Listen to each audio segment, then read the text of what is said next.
అలానే మిస్ఎస్ రావు పాకిస్తాన్ టార్గెట్ చేసినటువంటి సిటీస్లో హైదరాబాద్ ఉంది. భారతదేశంలో ఉన్నటువంటి 15 నగరాలని పాకిస్తాన్ ఆర్మీ టార్గెట్ చేసింది. కేవలం అమృత్సర్లో మాత్రమే ఒక మిసైల్ సంబంధించినటువంటి శకలం పడింది.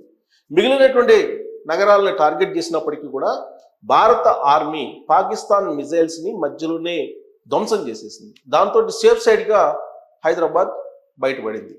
కాకపోతే ఇప్పటికీ కూడా హైదరాబాద్ డేంజర్లో ఉందని చెప్పి కేంద్ర హోంశాఖ భావిస్తుంది. కేంద్ర ఇంటెలిజెన్స్ కూడా అలర్ట్ చేసింది. అన్ని రాష్ట్రాలని అలర్ట్ చేసినట్టే తెలంగాణ రాష్ట్రాన్ని కూడా అలర్ట్ చేసింది. ఆంధ్రప్రదేశ్లో వైజాగ్, అక్కడ ఉన్నటువంటి నేవీ చాలా బలంగా ఉంది. అక్కడ నేవీ ఉంది కాబట్టి, నేవీ బేస్ ఉంది కాబట్టి అక్కడ టార్గెట్ చేసేటువంటి అవకాశం కూడా లేకపోలేదని చెప్పి అలర్ట్ చేసింది. వైజాగ్, హైదరాబాద్, ముంబై ఇలాంటి ప్రధానమైనటువంటి నగరాల మీద పాకిస్తాన్ టార్గెట్ చేసింది.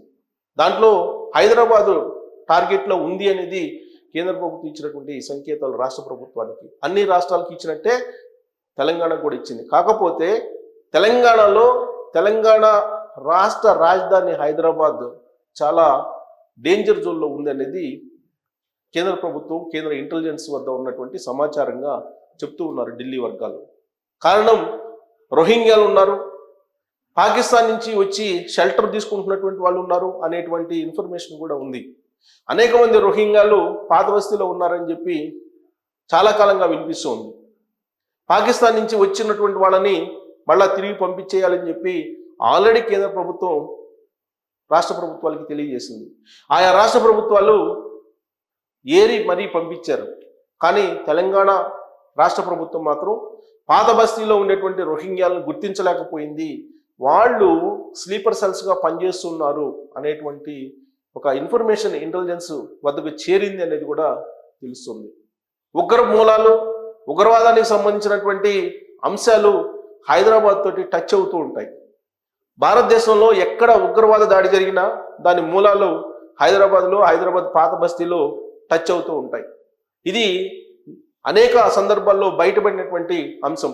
ఢిల్లీలో ఉగ్రవాద దాడి జరిగినా, లేదు ముంబైలో జరిగినా, లేదా ఇంకొక ప్రాంతాల్లో జరిగిన ఉగ్రవాదానికి సంబంధించినటువంటి మూలాలు పరోక్షంగానో ప్రత్యక్షంగానో హైదరాబాద్ పాత బస్తీలో కనిపిస్తూ ఉంటాయి. దానికి కారణం స్లీపర్ సెల్స్ అనేక మంది హైదరాబాద్లో ఉన్నారు, అది కూడా పాత బస్తీలో తలదాచుకుంటున్నారు అనేటువంటి సమాచారం కేంద్ర ఇంటెలిజెన్స్ వద్ద ఉందని చెప్పి తెలుస్తుంది. ప్రస్తుతం యుద్ధం జరుగుతున్న నేపథ్యంలో భారత్ పాకిస్తాన్ మధ్య హైదరాబాద్ మీద ప్రత్యేకంగా కేంద్ర ప్రభుత్వం, కేంద్ర ఇంటెలిజెన్స్ ఒక కన్నేసి ఉంచింది. ప్రస్తుతం ప్రపంచవ్యాప్తంగా మిస్ వరల్డ్ 2025 హైదరాబాద్ కేంద్రంగా జరుగుతోంది. అలాంటి సందర్భంలో ఏదైనా ఉగ్రవాద కదలికలు కానీ, లేదంటే ఉగ్రవాదానికి సంబంధించిన టార్గెట్లు కానీ ఉండేటువంటి అవకాశం ఉందేమో అనేటువంటి సమాచారం కూడా ఉంది. మిస్ వరల్డ్ 2025 హైదరాబాద్లో నిర్వహిస్తూ ఉన్నారు. వచ్చే నెల వరకు కూడా ఆ ఈవెంట్ జరగబోతుంది. సహజంగా ఉగ్రవాదులు ఎప్పుడు కూడా ఇంటర్నేషనల్ ఇష్యూస్ జరిగినప్పుడు, లేదంటే ఇంటర్నేషనల్గా గుర్తింపబడినటువంటి నాయకులు వచ్చినప్పుడే ఉగ్రవాదులు దాడులు చేస్తూ ఉంటారు.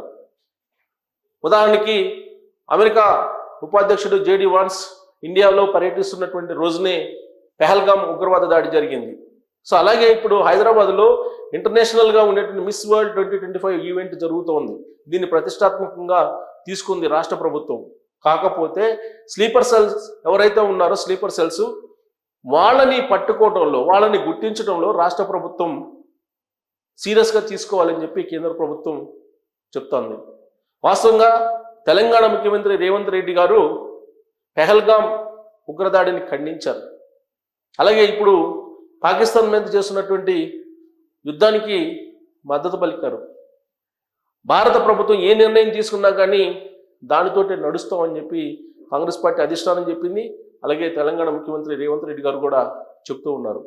కాకపోతే పాకిస్తాన్లో ఉండేటువంటి వాళ్ళకి పాత బస్తీలో ఉండేటువంటి కొంతమందికి కనెక్షన్స్ ఉంది అని చెప్పి చాలా కాలంగా వినిపిస్తున్నటువంటి మాట. ఉగ్రవాదులు మూలాలు ఇక్కడ ఉన్నాయి, ఉగ్రవాదులకు సంబంధించి కొంతమంది టచ్లో ఉన్నారు, స్లీపర్ సెల్స్గా పనిచేస్తున్నారు అనేది చాలా సందర్భాల్లో, అనేక సందర్భాల్లో అసెంబ్లీ లోపల, అసెంబ్లీ బయట చర్చ జరిగింది.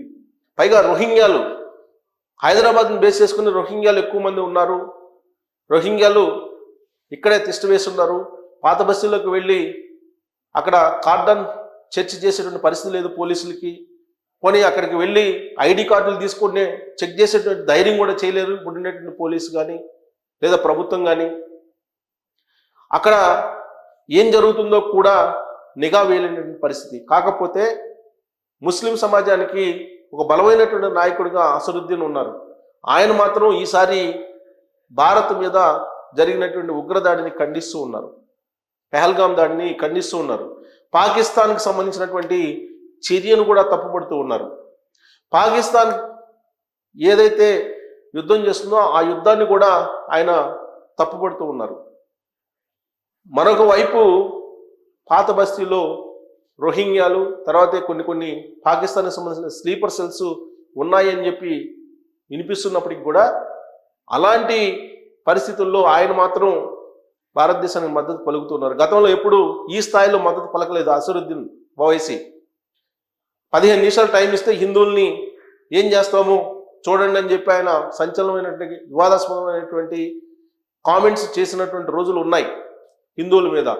పెహల్గాం దాడి హిందూ యేతుల మీద జరిగినటువంటి దాడి ఇది. అందుకే ఆ దాడిని ఖండించారు. గతంలో మాదిరిగా ఆయన ఇప్పుడు రియాక్ట్ కావట్లేదు. అది ఒక రకంగా ఆహ్వానించదగ్గ పరిణామం. భారతదేశంలో ఉంటూ భారతదేశానికి ఆయన సపోర్ట్ చేస్తున్నారు, అంతవరకు హ్యాపీ. కానీ ఆయన హిందూ సమాజం గురించి గతంలో చేసినటువంటి వ్యాఖ్యలు ఏవైతే ఉన్నాయో అవి ఇప్పటికీ కూడా హిందువులు మర్చిపోలేని పరిస్థితి.